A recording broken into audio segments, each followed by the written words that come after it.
All right, Ari, so you're back home in Connecticut. Connecticut, at the parents' house. We got nothing to do out here but train. So I've been training pretty hard since the race. We got Orian behind the camera, the man behind podcasting at 540 pace. That's me. More high quality footage coming your way. Today on the docket is 8 times 5 minutes, LT2-ish. Not too concerned with the power. Again, I kind of been doing a lot more volume on the bike. So the last 2 weeks, because I'm embarrassed about that performance in Maine. So got to do more biking, and if the power's a bit lower for the time being, that's fine. Just got to get the work in. Gonna do it all in the time trial position. Just get those muscles going, the specificity there. Almost forgot. A little bit of bass. Hopefully one AirPod's enough. What are we listening to? This is Soothsayer by Death Pact. I'm just shuffling my Deep House and Zombies playlist. So yeah, we got big bass on the, all right.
Oh.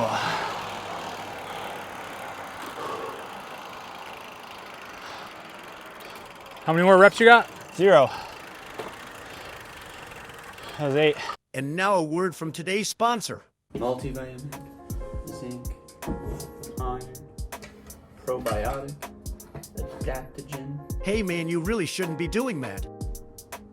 Me? Yeah, you with all the pills. What? You know how much time, energy, and money you could be saving if you just had AG1. AG1? Yeah, AG1. It's foundational nutrition, man. It's a multivitamin, superfood, adaptogen, and probiotic all in one. It bolsters digestion, supports immunity, improves concentration, and... Whoa. Sounds nice, but this must be pretty expensive. Note comes out to $3 a day. Is it easy to consume? Just mix a scoop into some water. How do I know there's nothing sketchy in here? It's NSF certified for sport, so there's nothing else in there except what's on the label. Okay, I'm sold. How do I get more? Go to drinkag1.com/ariclow and you'll get a year's supply of immune-supporting vitamins D3 and K2 plus 5 free travel packs. drinkag1.com/ariclow. That's drinkag1.com/ariclow to get started on your order. And thank to AG1 for sponsoring this video. Thanks, AG1. Dude, look at this. Soaked. Look at that thing, man. It's just like I was slipping off the bars. I mean, look how it's soaked through. Well, it must have been a good workout. Connecticut, folks. Actually, it was a good workout. It wasn't, it's not too hot out. It's just super humid. So all the sweat was just dripping off me. But yeah, that was great. I was like, first one went out 350. And I was like, oh, it's too hot. Took it down to like 335 or something, 330 for the second one. And then I didn't realize how much rest there was going to be in between. It was like 5 minutes to descend down. So I ended up just kind of holding it 340 to 350 for the rest of the workout. All in TT, which is kind of it's different, slightly different muscles. And that hill is steep. It's hard to see on the video, but that's a steep At some hill. points, I had to push like 450 just to get over some of those spikes. So, but it's also like in addition to training the specific muscles, it's like TT position validation. So I think we might go see Chris later today. And so Chris fit me on my bike last year. I was having a lot of issues, cramping, couldn't push power, couldn't really hold the position very well. And Chris got me right. And so that's the position I've been in for the last year. And yeah, being able to do that uphill in TT the entire time, like literally never got out once. I kind of wanted to the last 2-3 reps, but that's just... Did you have any soreness or anything going up the hill in TT like that? Not really. I mean, my shoulders were sore by the end. And I don't know how much of that is like doing it uphill. I felt like I had to like, because you're kind of at an angle, there's not as much gravity kind of pushing you down into your pads. So I was like holding myself in the position a little bit more than usual, like less relaxed in my upper body, but that's just how it is uphill. But really good practice, really good workout. I did not think I was gonna hit anywhere close to 350 because yeah, I was not feeling too hot on the warm-up, but felt good by the time the workout came around. So What's the rest of the workout look like for the rest of the week while you're here? What do we got up next? Tomorrow is just steady riding, maybe 4 hours. Got this Ironman coming up in November, so got to start biking a little bit more. And then theoretically Saturday in the morning, doing 8x2 mile at LT1 or so, just kind of logging a lot of work at, I guess, 540-ish pace. And then flying home Saturday night. So this was the second to last intensity session. Swam really hard yesterday, really good swim. Good across all three, I guess. Kind of tends to happen after a race, like just shock something good into you. Feel very motivated. How do you feel after post-race? Do you feel like you're fully recovered? Do you feel like you still have some latent fatigue? No, dude, I don't know how much of it was like eating as many carbs as I did. I've never eaten carbs like that, but I wasn't even that sore after the race. Like usually it's kind of tough to go up and down stairs. I was fine. I'm pretty sure I tripled the next day. I should go through my training peaks. Trained almost 20 hours last week. This week is going to be like 19 hours in 5 days. So I feel really good. I know it's like Saturday's the last day, and then I'm resting for like 3 or 4 days because I know you're definitely going to crash eventually. I've done this enough times to know. So what do you think you're going to do now that the workout's over? What's the post-workout recovery look like for nutrition, and stretching, anything like that? Any massage, anything? I got the Hydrogun Atom massage gun, like super small travel size. So I was able to bring that home, but like really good. So I could just kind of use that to loosen up. A bit of foam rolling, but otherwise it's just food and sleep. A lot of ketones after I get home. Yeah, as soon as I get home, probably just I don't even measure the shots anymore. I kind of just drink it from the bottle. So probably 2 shots, 2 servings. Rice, ground turkey, broccoli, bit of green leaves and stuff like that. All right, cool. So we're going to wrap this one up, and we're going to head to see Chris at Body Over Bike and do a little update to the fit.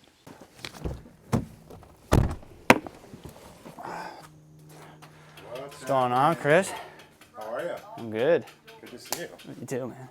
Some of it was faster. Some of it, the first rep was like you were going like 20 miles an hour the whole time. Yeah, that bottom section is It's until like- you get to that 11%. Yeah. It's pretty quick. Yeah, I had to do like 450 just to like in the smallest gear just to get over it. Yeah. For that one section. Yeah. But it's nice for the average. It's pretty It's like I steep. knew I was gonna. Yeah.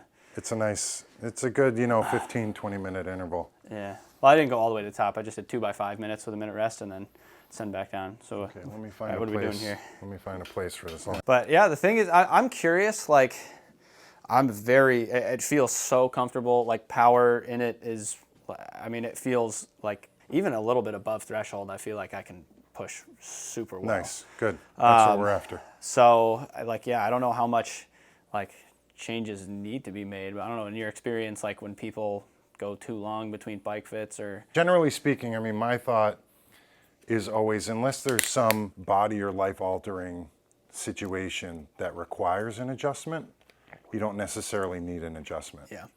So I don't prescribe to the every 6 months, get in here and let's look at it again. Because if the protocol works, in theory, you should end up with the same result every time. Cool. Unless there's a medical reason or body composition change. My name's Chris Petron, owner of Body Over Bike in Avon, Connecticut.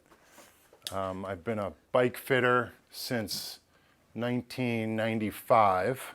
In the mid-90s, I was a project lead on Cannondale's effort to develop custom bikes. And as part of that process, we needed to train our dealers how to fit people to sell custom bikes. So I had to learn how to bike fit and then teach others how to do it.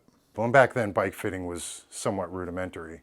It was all table-based, take measurements. The biggest thing that's changed is we've gone from tape measures and tables to, in this case, a wireless fit bike and a dynamic fitting process. And by that, I mean you're actually riding the bike while I'm doing the fitting.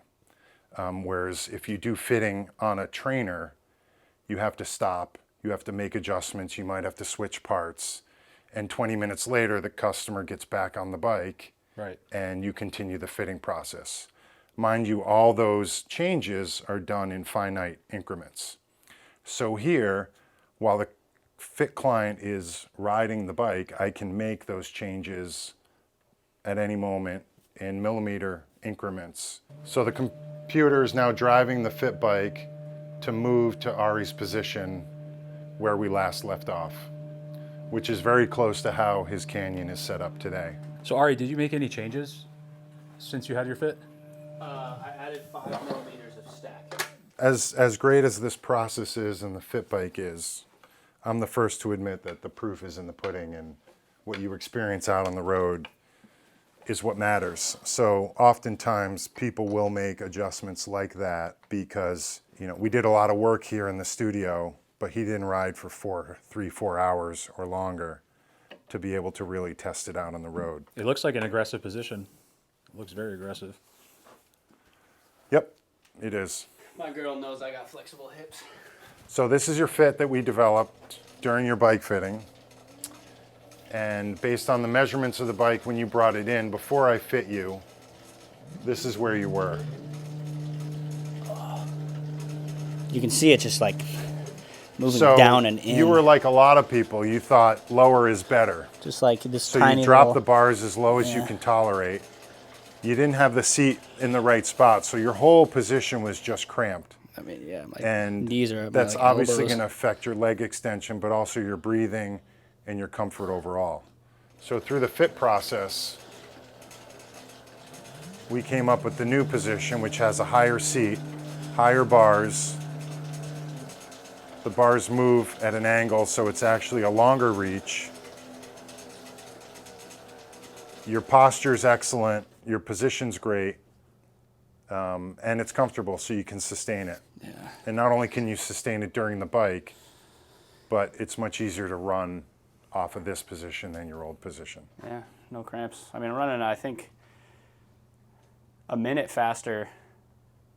It's still coming back from injury this year, a minute faster than my fastest run last year already. Yeah, I so think we I might have focus another on minute or two. the bike fitting concept, but it really has an impact down the chain.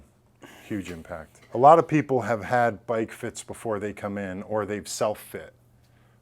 But unless you have a fit bike like this, you really can't explore all the things you've wanted to explore. Are there any common issues that you see people that self-fit come in with? The most common issue is their bars are too low because they've seen someone on TV that's 25 years old and made out of rubber and stretches, and it's their full-time job. And so they try to set their bikes up like that. I would say anecdotally that about 35 to 40% of my customers are on the wrong size bike. And when you're looking at bikes like this, that's a pretty expensive mistake.